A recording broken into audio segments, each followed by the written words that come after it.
4 reasons why you need a GHD in your garage gym. Let's get into it.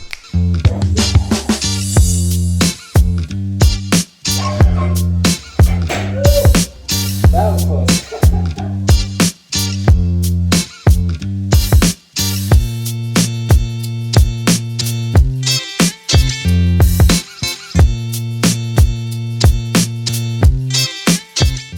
So you might be sitting here asking yourself, who the f is this guy?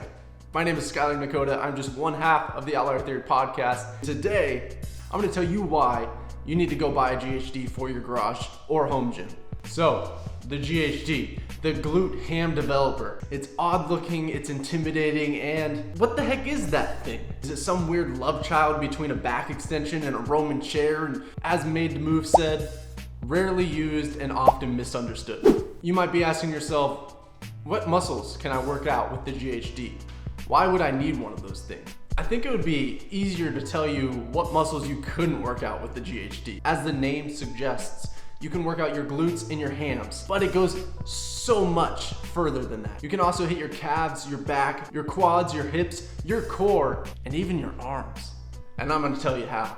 So before we get into the exercises and ultimately the pros of why you need to get a GHD for your garage gym, let's go over the cons. This wouldn't be a proper review if we weren't fully transparent. There's always cons with every piece of equipment, and there's always things to keep in mind when you're thinking about investing into different equipment for your garage gym. So what are these cons? Well, first of all, GHDs can get very expensive.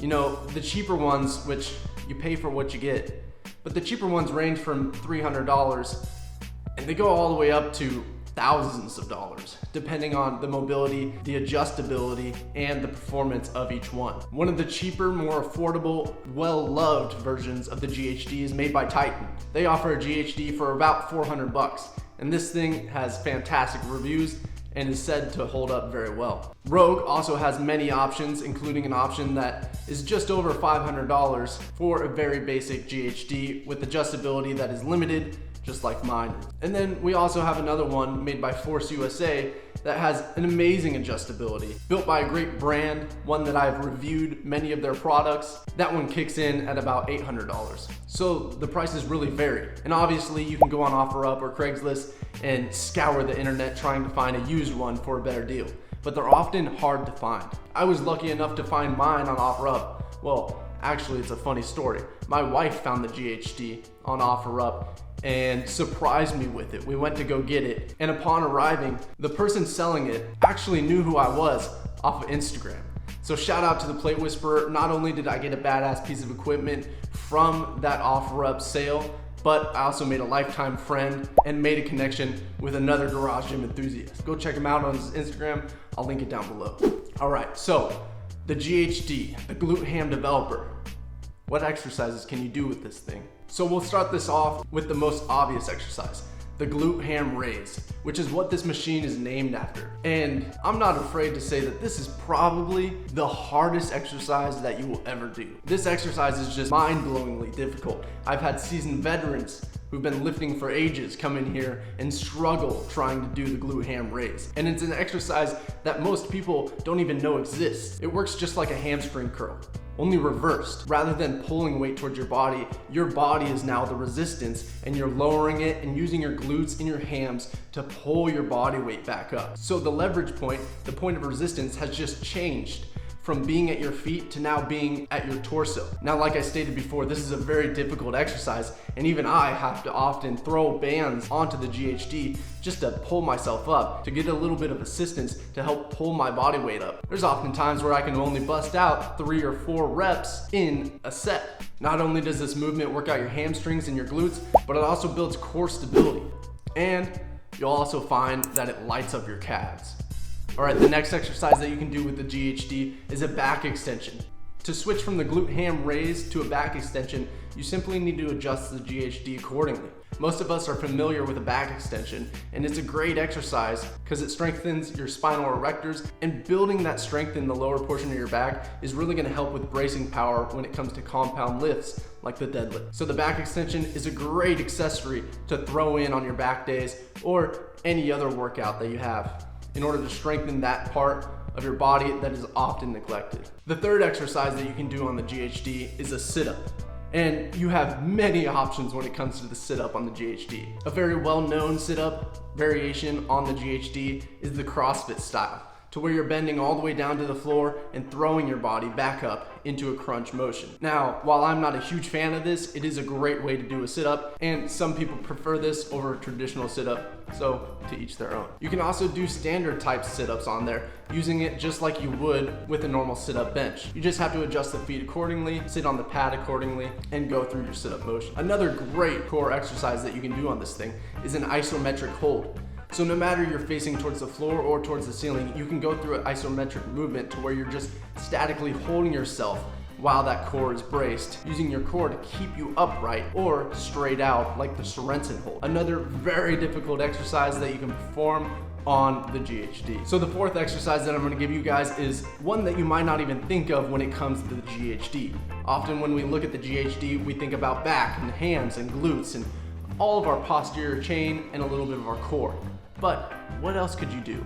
If you're creative, you might realize that you could actually utilize that pad in a totally different, unconventional way. So I often use the GHD as a preacher curl pad. Whether I'm using an easy bar or individual dumbbells, that GHD pad is actually the perfect height for me to bend over, put my armpits on, and use that pad as a resting point for my elbows. Gives me the ability to do preacher curls. So another one that I found upon researching the GHD before this video is they actually suggested that you could do a reverse hyper, which is basically a back extension, only your back is static and it's your legs that are moving the weight. And this is a phenomenal exercise for strengthening that lower portion of your back. I didn't even know that you could use this thing as a reverse hyper, so I'm very curious to try it out. But basically, you face the opposite way to where your legs are actually hanging off the pad, and then you'll use your legs to lift up.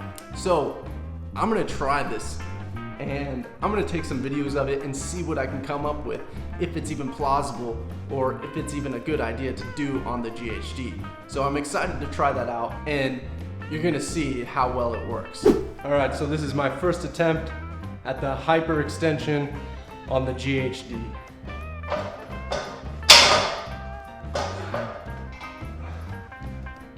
I don't have very high hopes about this.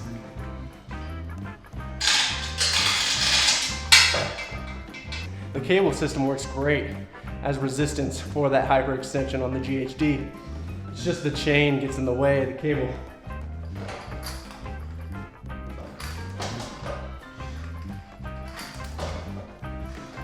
So the band the resistance band actually works pretty good for that.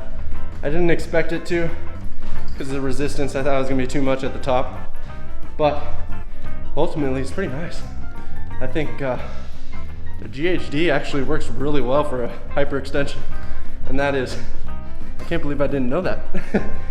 So, the Glute Ham developer, the GHD, an amazing piece of equipment that is very versatile. And if you own a garage gym or you're thinking about building a garage gym, there's something that all of us recommend that I'm sure you've read over and over and over again. Our equipment has to be versatile in a garage gym because we're limited on space. We have to be able to use each piece of equipment for various different exercises. So the GHD, an often overlooked and misunderstood piece of equipment, is a very versatile piece of equipment as well, and a very smart decision for you to buy in your garage gym. The development that you can get in your hamstrings, your back, your quads, your hips, pretty much your entire body is going to be unmatched when it comes to the GHD. All right guys, that's all I have for you today. I hope you enjoyed this video. Make sure you smash that like button if you did. Let me know down in the comments if you enjoyed this video. If you have any guff about the GHD, you think it's unnecessary, or if you love the GHD, let me know what your thoughts are down in the comments below. Also, if you like what we're doing here at They Call Us Outliers, make sure you check out our website, theycallus.outliers.com. That's where you can buy our merch, which helps support us and what we're doing here at They Call Us Outliers. As always, don't forget to subscribe and share it with your friends if you found this video helpful. All right, guys, I'll see you next time. Peace out. That's pretty cool. I'm gonna put this thing, I think it's much better with the resistance band. Plus the hyperextension is a pretty difficult exercise, especially if you've never done it before. I myself have never done it before. So I don't want to strain my low back. So I'm just gonna stick with that yellow resistance band, which is my lightest resistance band.